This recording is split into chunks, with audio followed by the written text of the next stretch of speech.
I would snort my lines of heroin. I would sit there and chain smoke cigarettes, not out until they fell on me.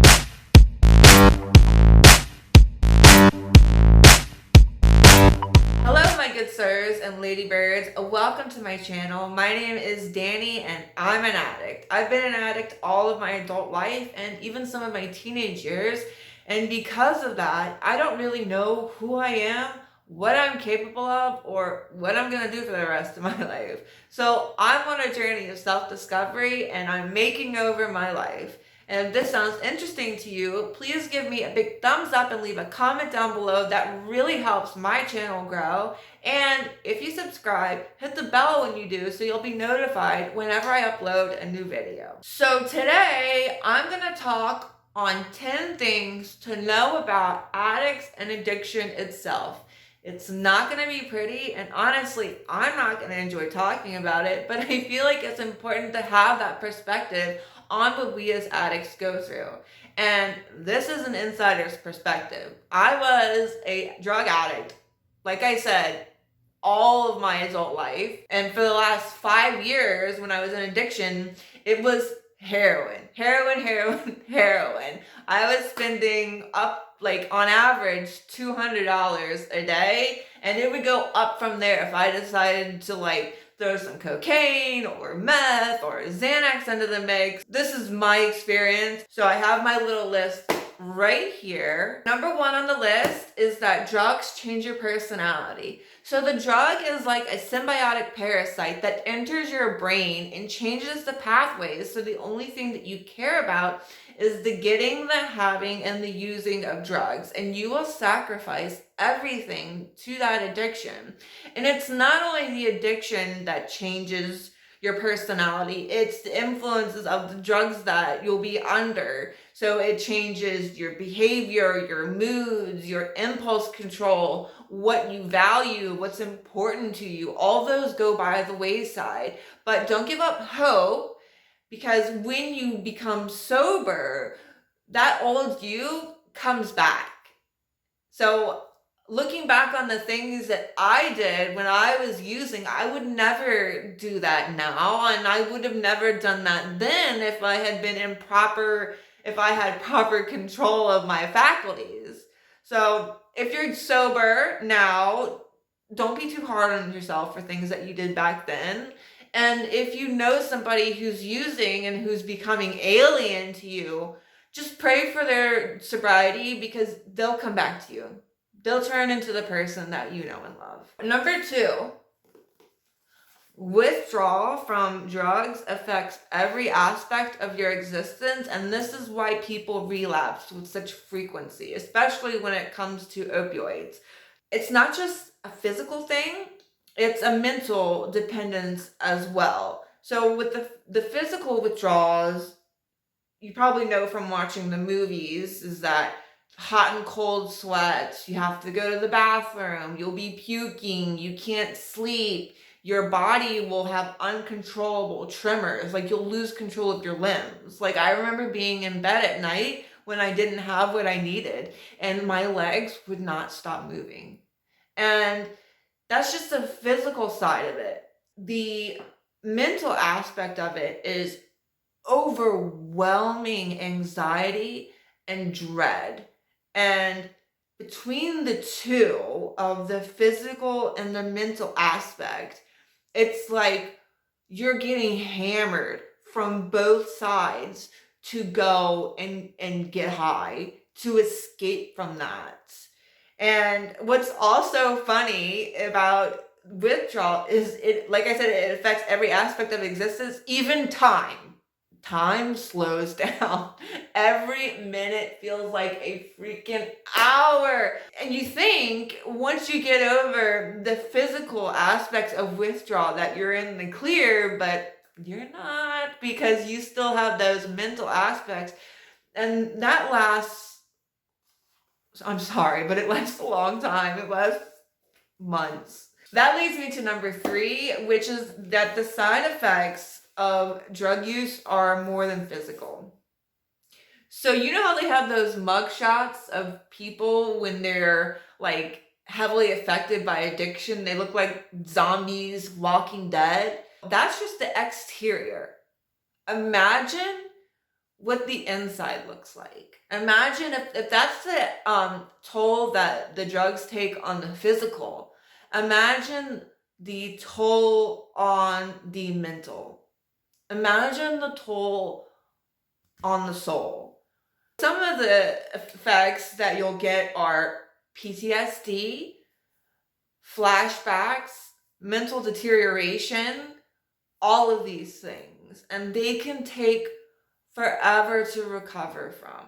Just be gentle. Be gentle with yourself and with your loved one if they're recovering, because not everything is apparent on the surface. There's so much that we go through as addicts when we're in addiction and when we're getting clean. Number 4 is a lot of addicts have mental disorders. So it's called dual diagnoses. And that's when you have co-occurring disorders of both the addiction and the mental disorder. And they feed off of each other. So when you have an underlying mental disorder like I do, the drug use becomes a coping mechanism. And it was so funny. I remember doing perks for the first time, and I was like, I feel normal. This must be how normal people feel. Obviously, it didn't help. It exacerbated the situation like a million times over, but I felt like it did. The mental disorder and the addiction, they become like best friends, and they really do trigger each other. So it makes it that much more difficult for people that do have those mental disorders to recover from that addiction. And it is very, very common for there to be underlying mental disorders for people in addiction.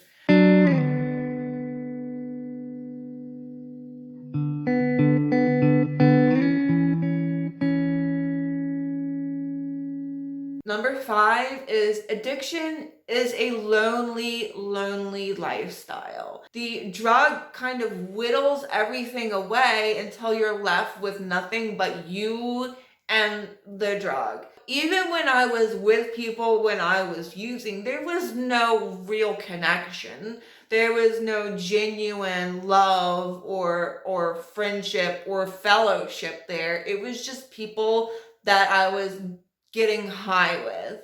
And the longer that I was in addiction, the more lonely that I became, because my behavior and my addiction isolated me from other people. And I remember at the end, I looked at my phone, and for the past 3 weeks, I remember this, the only people that I had called and texted was one person, my drug dealer.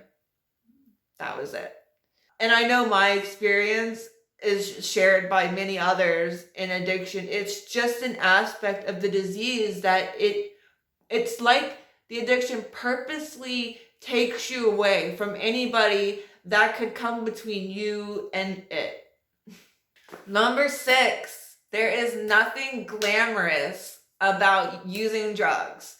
So the movies would tell you otherwise, and you might look at somebody in addiction and think, what's wrong with them? All they want to do is party. They don't care about any of their responsibilities. They only have one responsibility, and that is a huge responsibility. That's the drug, and it's taken over their entire life. It might look like a party, honey. It ain't. It ain't a party. The drug makes you think that you're having a good time when you use it, and that's where the compulsion to use comes from, but it's not a good time. It's not fun at all. My experience with using, I would just get high in my room all by myself. I would snort my lines of heroin. I would sit there and chain smoke cigarettes, not out until they fell on me, and reread the same page in my book over and over and over again, because I had no comprehension of the words on the page or what was going on around me. That's my experience. And I was renting a room with one of my friends. He would smoke crack and he would freak out freak out for days. He would be in his room. I would knock on the door. Shut up, shut up. The cops are coming. They can hear us. He would just be in there, panicked. Wouldn't brush his teeth, wouldn't eat, wouldn't shower, wouldn't change his clothes, and I can just go on and on from here. One of my drug dealers when I was living at that trailer park was little man. Him and his woman and his 2 children were living in a trailer with no furniture, no food, no electricity, and no water. The addiction doesn't care about any of the important things.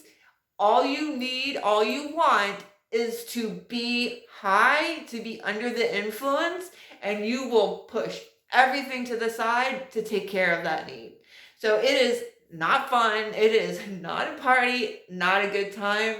And if you want to watch movies that really show what addiction is like, I recommend The Basketball Diaries and Requiem for a Dream. Number 7, addicts hate being addicts. We don't want to be addicts. We want to stop. We want to stop. We want a normal life for ourselves. We don't want to have that, sword over our heads. It starts out so innocently and it just creeps up on you and grabs you and you're caught. And getting away from it is nearly impossible. At the end of it, I would be in my bed at night praying to God like with a quiet desperation. Just please, I don't want this anymore. I can't have this as my life. If this has to be my life, I'm going to kill myself. I would say that, begging him for help. And the help that he sent me was the worst. I ended up in jail. I went through withdrawal in jail. But that led to me getting clean. Thank you, Lord, for your intervention. But none of us want to be addicts. We all want to stop. And it is so hard to get clean. Number 8, don't give up on your loved ones. And this is for people that are using and for people whose loved ones are using. Especially for people whose loved ones are using. I know how hard it can be to have somebody in addiction just constantly reaching out to you, needing things from you. There's ways that you can be there for them without enabling them. And you're going to have to find that balance for yourself of like drawing boundaries. It might just be that when they call you, you answer the phone. I can't do this right now. I love you. I'll be here for you when you get some help. But I'm telling you, as an addict, having that family member or that loved one be there for you in that capacity, it means the world, because as addicts, we don't have that real connection with people. And to have a loved one in our lives, it can make all the difference. So when I was in jail, being sober for the first time in basically a decade, I would call my mom. And my mom, she's great at tough love. And honestly, I needed it. But just having her there for me, when I would call, she would answer the phone and she would listen. And a lot of times I would just be like going off. She'd be like, you know what, Danny, I can't deal with this right now. You're going to have to call back later. Beep, hang up on me. But then I would call the next day and she would answer. And it made all the difference in the world for me to have her there like that. It really did. And I just can't say it enough. But if you can find a way to be there for your loved one without harming yourself, try to do it. If you're an addict and your loved one doesn't want to have anything to do with you, give it some time. Let them do it on their terms. Don't push them, because most of the time you're asking for more than anybody should give. Number 9, getting sober is a marathon. It is not a sprint. It took me 3 rehab tries to get some form of sobriety. And then I got out, I started using again, and I had to get sober all over again. But I remember being in rehab, there was a girl named Sarah there. It was her 19th time. And that was a common thing. There was more than just her that had saying they had been there multiples of times. And it's because that addiction has changed our brains so much that getting away from it is basically like tearing off part of ourselves. And when we get clean, we basically have to relearn everything. How to cope, how to talk, what to do with our existence. Because for me and for others, all day, every day, we were under the influence of one substance or another. So we don't know how to function sober. We have to relearn all of that. And it can be so scary and so daunting. And that's why relapse is so common. So just be patient with yourself, be patient with your loved one. It might take more than one time. It might take more than 10 times for it to stick. But just keep trying, keep going back, and it'll work. And don't give up. It is 100% a marathon. It is not something that you're going to get done in one day. And that leads me to number 10, the last and final, is that sobriety is just the beginning. I thought that once I got over that physical dependence, that it would be smooth sailing. It was anything but. That physical dependence is just one part of a whole snarl of problems. And I'm going to have to spend the rest of my life working on that and dealing with it. That's the scary part about addiction, is that there's people that have been clean for 10, 20 years that pick up using and just take off with it. I have to watch when it comes to that kind of behavior. And self-control is another thing when it comes to addicts too, because we want things right now, and we'll just do it without thinking things through all the way. So I still have so much to work on. It is just the beginning. But that's the beautiful part too, because it's real now. Everything that I felt before when I was using, it was great, because if I wanted to feel exhilaration, I would just do some coke. If I wanted to feel peace, I would just do some dope. If I wanted to go to sleep, just take some Xanax. Every emotion that I felt, if it was positive, it was from drugs. And if it was negative, I would numb with drugs. So none of it was real. It was all drugs. But now it is real and it's genuine. And that can be daunting at times, but it's worth it. It is so worth it. And I'm so blessed that I'm sober, and I want that for everybody out there who is struggling with addiction. So that is the end of my list, 10 things to know about addicts and addiction itself. And I just want to say, if you're an addict, don't give up hope. Do not give up hope. This does not have to be your life. And there are so many resources out there for people like you and me. A lot of the rehabs are for people that have limited funds. And there are also a lot of clinics all over the country, also for people with limited funds. And there's always NA and AA. They were instrumental in my sobriety, and they are always so happy to have you. And if you are somebody whose loved one is going through addiction, try to be there for them in ways that doesn't harm you. And if you can, just take the time and look up those resources and provide them to your loved one, because they might hit a brick wall. And if they have those resources readily available to them, they might turn to those things instead of other worse things. So thank you so much for sticking around with me. These are things that I thought were important to know about us as addicts.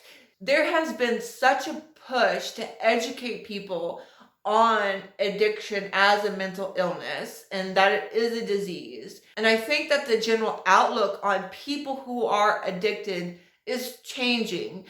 They're not stigmatized as much, and that is a good thing. And hopefully some of the stuff that I talked about today will be able to give you guys a little bit of perspective too.